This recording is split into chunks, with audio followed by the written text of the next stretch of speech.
L'église a besoin des fils d'Isaac.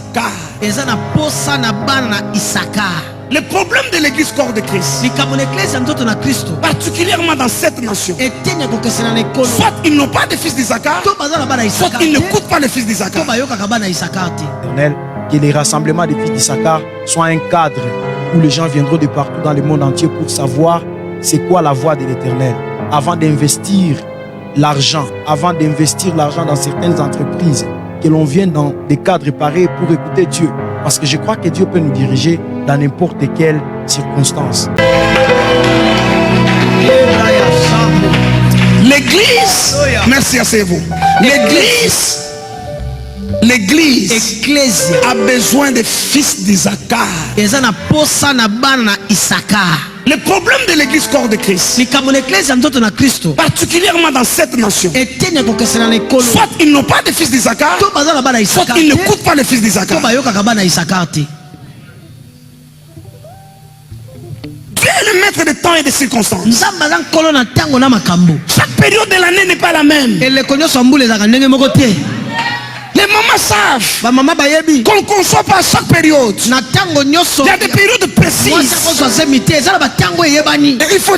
faut ils les enseignent dans leur calendrier. Quand ils viennent de se marier, ils disent à leur fille, des dates là, ce sont des bonnes dates.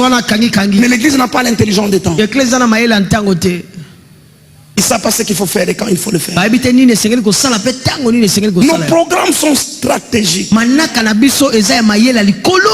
D'où est venue l'initiative de RFI et quelles sont vos visions? L'initiative de RFI est venue, je dirais, d'un mécontentement. Parce qu'à l'époque, lorsqu'on a reçu les dons, des fois, on prophétisait juste pour s'amuser, pour montrer aux gens qu'on peut donner des noms et des numéros de téléphone. Et je me suis dit, pourquoi ne pas aider les gens avec ce que Dieu a placé en nous? Pourquoi ne pas orienter les nations? Parce que dans la Bible, j'ai lu là où on écrit par un prophète, Israël fut sauvé. Par un prophète, Dieu a sauvé plus de 600 000 personnes.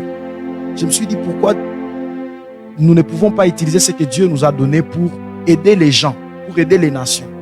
Je me suis dit, les dons que Dieu nous a donnés, ce ne sont pas des jouets, mais ce sont des armes que nous devons utiliser pour accomplir son œuvre en ces temps de la fin. C'est là que je me suis dit, on doit commencer à utiliser ce que Dieu a placé en nous pour aider les gens. Et quelles sont les visions, soit les perspectives d'avenir de ces rassemblements des fils d'Issachar? Ce que je vois, c'est un lieu où les gens viennent consulter l'Éternel. Comme à Silo, là où Samuel écoutait la voix de l'Éternel. Comme à Rama, là où on allait pour consulter l'Éternel. Dans l'Ancien Testament, les rois dirigeaient les pays en suivant ce que les prophètes sont en train de dire. Pourquoi cela ne doit-il pas être le cas aussi pour nous aujourd'hui?